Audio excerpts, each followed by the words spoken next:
2nd of February 2018 at 7:30 p.m. This video is aimed primarily at fathers who are either partially estranged from their children or completely alienated, as I have been, and who are unable to get memories completely out of their mind about the children. And you know, if you're finding yourself always dwelling on the past, going back to it, and you feel like you're locked into this, locked into the past, if you like. It's almost like living in a cemetery. It's awful. And the purpose of the video is to explain to you what's happened to me and how I've been able to move on a little, and maybe make a suggestion to you, you know, that you could follow suit and give it a try yourself. What happened was I started making these videos a week or 10 days ago, and I had no idea where I was going to go with it. I just started, and it was a little bit like jumping into a raging river. I just suddenly got swept away in the torrent. And but in regard to this, there were two things that happened. Firstly, I was starting to get comments from a guy called Captain Bob, who was in strife. He was going through exactly what I went, or he's still going through exactly what I went through 5 years ago, and he was having a tough time of it. In his own words, he said, "I'm going through the ringer."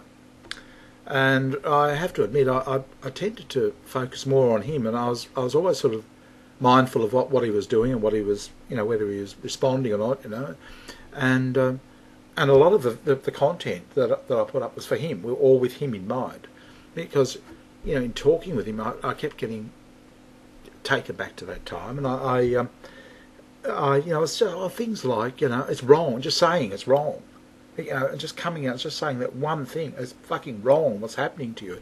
There's no excuse for a father not seeing the children regularly. You know, forget what's happened with the parents. No, there is no excuse for a father, and I mean, unless he's being sexual or violent to them, but I'm sure Bob's not, and most aren't.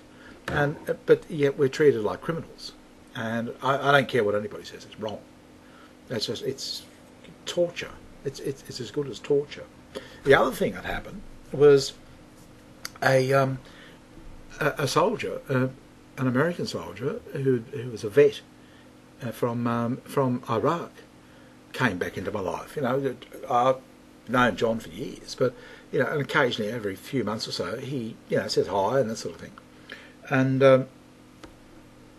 it just so happened that he came back in at exactly the time that I needed him. You know, that I didn't realise at the time, but you know, I just started this channel. I had this Bob, Captain Bob, and I was concerned about him, and then John came, and I thought, and then I just sort of started thinking about John and thinking about how he would deal with the situation, what happened. So I started conjuring up in my mind an image like that, okay, and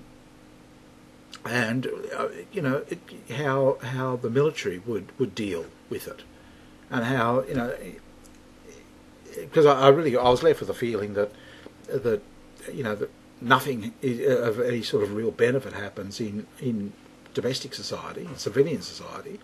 But I'm sure these guys, you know, they're all, you know, you get wounded, they'd be there for, you know, and they'd be right there as quickly as possible. So I sort of took on that sort of imagery in my mind and thought that way.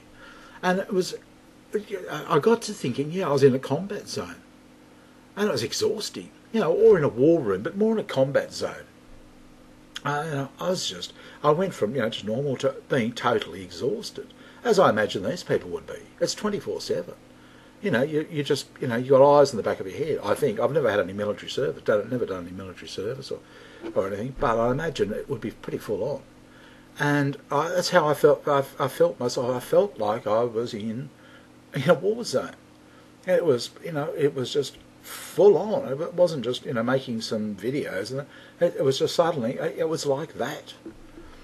And the upshot of it was that after a week, I realised, in fact, today I realised, it happened today, that, yeah, I haven't thought of my children. Quite simply, I've been too busy, just as those people would be. They can't be thinking about their problems back home, or or whatever, or in their past, or they're just too busy. And honestly, there's a lot to do, even with just one person. And so I thought about it today, and I thought, gee, if you have the problem of you're sort of caught in the past, and you just don't know how to get rid of it, to move on, or or at least push it aside or something. Yeah, consider forming your own squad in YouTube, in the mgtow space. You won't have too many problems finding people that have a hard time. They'll make comments and you'll get to know them. You can pinch them off other sites if you like. I'm not suggesting you make a huge channel. I'm talking about a squad. 6, 8, 10 guys, max. You don't need more than that. You can't devote much more attention to people than that. I mean, 10 people it would keep you busy. I think you'd be busy with 5, in all honesty. But yeah, you form a little squad, and you escape the past. It's happened for me. I don't want a huge channel. There's no point. What's the point? I just but I wouldn't mind a squad. Having just guys that I keep in touch with regularly, 4 or 5, even women, if there are any on. But the main thing is that it gives you a sense of belonging, a sense of purpose. And I think for a father particularly, who's been a family man, I mean, let's face it, you have a sense of purpose within a family, and that's suddenly ripped away from you. You're left out in the cold, you have no sense of purpose. The people that turned to you and thought you were wonderful, and so they've been taken away from you, or have been poisoned against you. Yeah, so what I guess I've done to some extent, and it's not huge, but I've replaced that I was getting from a family role into I'm in a combat zone mentally, and it's no different. I've never, as I said, I've never served in the military, but it's mentally no different. Exhausting, absolutely exhausting. But there's some good feedback and that sort of thing, and you get something, you get mutual benefit from it. But look, do consider it. I've got a green screen which helps create a sort of a mood for and explains what I'm doing. I mean, they're not expensive, but you don't need it. Just a candle will do. And because the person that you're going to reach out to doesn't give a fuck. Okay, they just want a bit of support. All right, and somebody who really does care, and particularly if you've been through the situation. And I would add here that try to remember what you felt and you weren't getting at the time. That you needed. Sorry, and you weren't getting. And then offer that, because the chances are, if you wanted it and aren't getting it, then a person today wanted it as well, and they're also not getting it. So, if I wouldn't suggest advising what to do, I wouldn't advise Bob on anything. That's it's his life, but I'm just here, just someone checking up on him. You okay? Everything going all right? You still not thinking about doing anything severe, are we, Bob? I don't, not that I'd say that, but that's what I was thinking. Like don't even just keep him afloat. So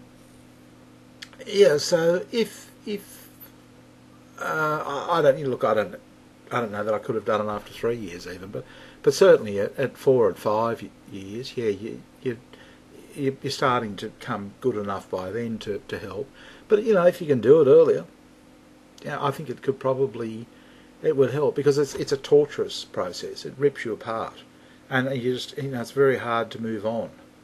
And I don't really necessarily suggest you move on, but you might just divert some of the pain, and because you won't have time, if you're helping, you won't have time to think, or as much time to think about it. So I mean, you could just do it after work or on the weekend or something, or whenever you can. I mean, like you could just do a vid at night, chat to the guy, but it doesn't take long. What's this one? 9 minutes, 10 minutes, 10 minutes, and you could just form a little, even if it's just 2 or 3 guys. just offering, just a bit of chat and that sort of thing, and not, not. It doesn't have to be heavy duty, but it's just a bit of camaraderie. Like these people would do. Think a bit like these people. I'll leave it with you as an idea, something to think about. It's been good for me, and I think it could be good for others as well. Both sides, the caregiver and the care receiver. Okay, bye.